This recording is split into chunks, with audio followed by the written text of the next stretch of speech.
मैं मीरपुर से यहाँ शॉपिंग करने गई थी मीरपुर। वहाँ से वापस आ रही थी, 9 बजे वाली एसी पे बैठी और वहाँ पे एक कनेक्टर को हमने सामान दिया, उसने नीचे डिक्की में रखा, एक शॉपर मुझे दे दी, मैंने पास रखी थी। और फिर डिग्री से वो कनेक्टर फ़ोन पे बातें करता आ रहा था। हाँ हाँ, मैंने 2 औरतों को बिठाया है, उनके सामान है, ये वो सफीना है, आदाब है, खुद ही कह रहा जा रहा था पूरी गाड़ी में। फ़ोन पे ज़ोर ज़ोर से किसी से बातें करता जा रहा था। और फिर उन्होंने नए कोर्ट में हमें रोका है और डायरेक्ट मेरे सामान में, जहाँ पे सामान है वही चीज़ सिर्फ उन्होंने खोल के देखी है। ये क्या है, तुम नशियात लेके जा रही हो? मैंने कहा सर ये मेरी नहीं है, मुझे नहीं पता, मेरी चीज़ शापर है, सामान इसमें मेरा है, बाकी इसमें क्या है मुझे नहीं पता। ये तो सफीना है, आदाब है।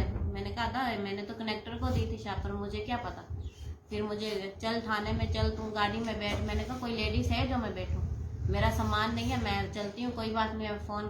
तू फ़ोन नहीं कर, तू ज़्यादा बदनाम हो जाएगी, ऐसे हो जाएगा, ऐसे हो जाएगा।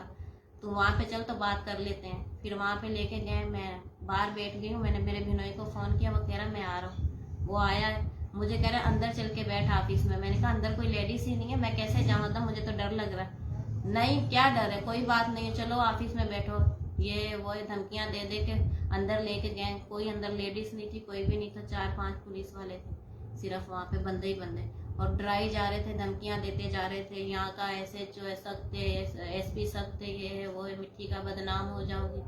फिर कूड़े रख रख के तस्वीरें बना रहे थे मेरी। फिर उन्होंने मेरे भिनोई को बुलाया, पता नहीं उन्होंने बाहर जाके क्या बात की है। फिर उन्होंने बोला कि पहले 15,000 मांगे और सारा मेरा जो सामान मेरी शॉपिंग का था वो सारा उन्होंने मांगा।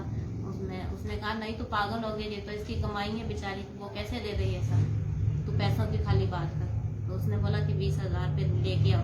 फिर मेरे भिनोई ने कहा ये सामान रखो, ये फ़ोन है 20,000 का, ये रखो भाई, लेडीज़ को मुझे दे दो, मैं लेके जाता हूँ, पैसे ला के देता हूँ, या आप में से कोई चले।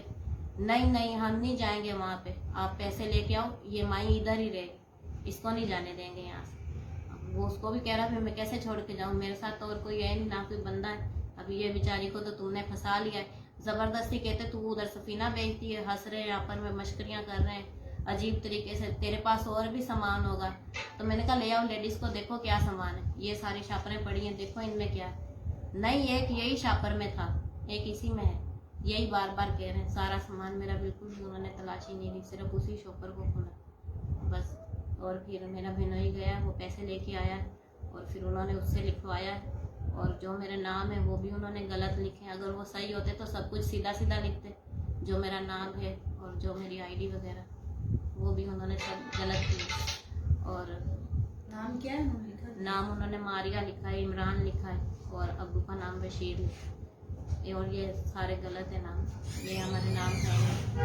20,000 रुपये भी दिया, हमें वापस भी नहीं दिए और धमकाया, डराया। वहाँ जाके अगर मीडिया में आप जाओगी तो हम आपकी तस्वीरें वायरल कर देंगे, ये कर देंगे, वो कर देंगे। सही नाम क्या है? हीमा। और हम मिट्टी के मुलाजम है यहाँ पे, हम स्लीपर का काम करते हैं। इन लोगों ने डराया, धमकाया, पैसे लिए हमसे। और मेरा नाम हीमा है, इन्होंने मारिया लिखा है। मेरे शोहर का नाम अजीम है और इन्होंने इमरान लिखा है। अब्बू का नाम भी इन्होंने गलत लिखा है। और 20,000 पे लेके लिखवा के इन्होंने छोड़ा और बाद में धमकी दी कि अगर आप कहीं भी गई तो हम आपकी जो सफीना के साथ तस्वीरें लिए वो सबको भेज देंगे, वायरल कर देंगे। सफीना आपके पास नहीं थी, फिर उसने कैसे और कहीं वहां से निकाल के सफीना की फोटो बनाई? ये तो मुझे नहीं पता उसने कहाँ से निकाली।